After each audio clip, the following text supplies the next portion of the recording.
বড় কোন রাজনৈতিক দলের প্রয়োজন হয় নাই, বড় কোন নেতার ঘোষণার প্রয়োজন হয় নাই। অল্প কিছু যুবক তরুণ ছাত্র জনতা আবাবিলের মতো সাহস নিয়ে হিম্মত নিয়ে মাঠে নেমেছিল, বিপ্লবের জন্য, অভ্যুত্থানের জন্য জীবন দিতে প্রস্তুত হয়েছে। 2000 দামাল যুবক যখন ফ্যাসিবাদের বিরুদ্ধে রাজপথে রক্ত দিয়েছে, এ রক্তের বন্যায় ফ্যাসিবাদী ভিনদেশী কেনাবান্দি পালিয়ে যেতে বাধ্য হয়েছে।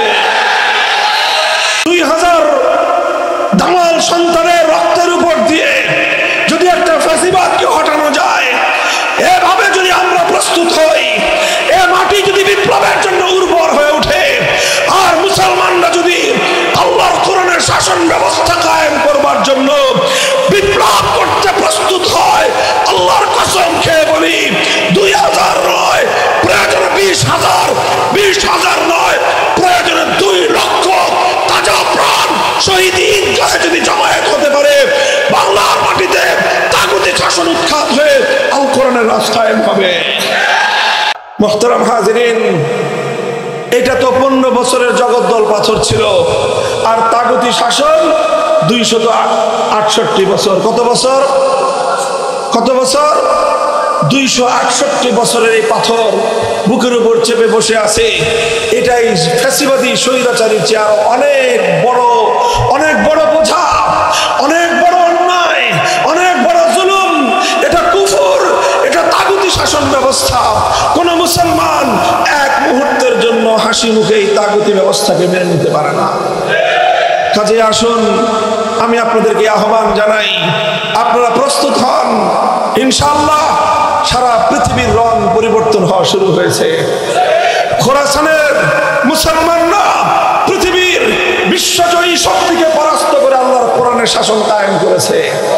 সিরিয়ার মুসলমানরা 53 বছরের বাপ বেটা বাশার আল আসাদ, হাফিজ আল আসাদ, এই 2 স্বৈরাচারীকে উৎখাত করে সিরিয়ার মাটিতে আল্লাহর কোরআনের রাজ কায়েম করেছে। দামেস্কের শুভ্র সাদা মিনার মুসলমানদের হাতে করায়ত্ত হয়ে গিয়েছে, যেই মিনারে আসমান থেকে ঈসা আলাইহিস সালাম নেমে আসবেন। সারা দুনিয়ায় মুসলমানরা জেগে উঠছে। প্রশ্ন হলো, বাংলার মুসলমানরা ঘুমিয়েই থাকবে না জেগে উঠবে? আলামত দেখা যাচ্ছে, লক্ষণ দেখা যাচ্ছে। স্কুল, কলেজ, ইউনিভার্সিটি সব জায়গাগুলোর ইয়াং জেনারেশন তরুণরা এখন তাওহীদি চেতনা বিশ্বাসী হয়ে উঠছে। তারা এখন আল্লাহর জন্য, আল্লাহর দ্বীনের বিজয় দেখতে চায়। বাংলার মানুষও সোচ্চার এবং সচেতন হয়ে উঠতেছে। আমরা সকলে মিলে যদি চেষ্টা করি, ইনশাআল্লাহ আগামীর বাংলাদেশ হবে ইসলামের বাংলাদেশ। কথা বলেন ঠিক না বেঠিক? মুহতারাম হাজিরিন, তবে এটা শুধুমাত্র বক্তৃতা দিয়ে হবে না, শুধু স্লোগান দিয়েও হবে না।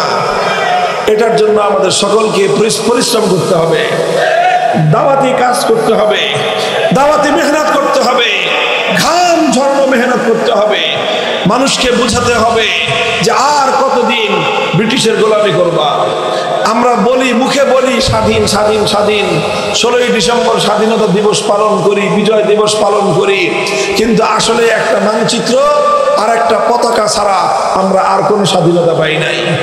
গোটা দেশ প্রশাসন চলে এখনো ব্রিটিশের আইন অনুযায়ী, বিচার ব্যবস্থা চলে ব্রিটিশের আইন অনুযায়ী, শিক্ষা ব্যবস্থা চলে ব্রিটিশের আইন অনুযায়ী।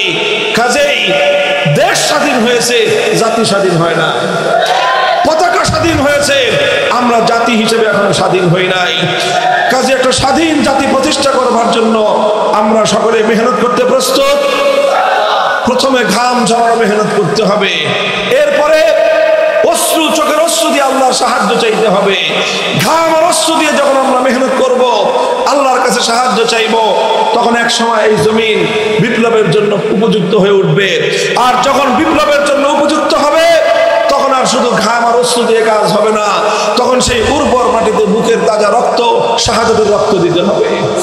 শহীদ আবু সাঈদদের মতো, মীর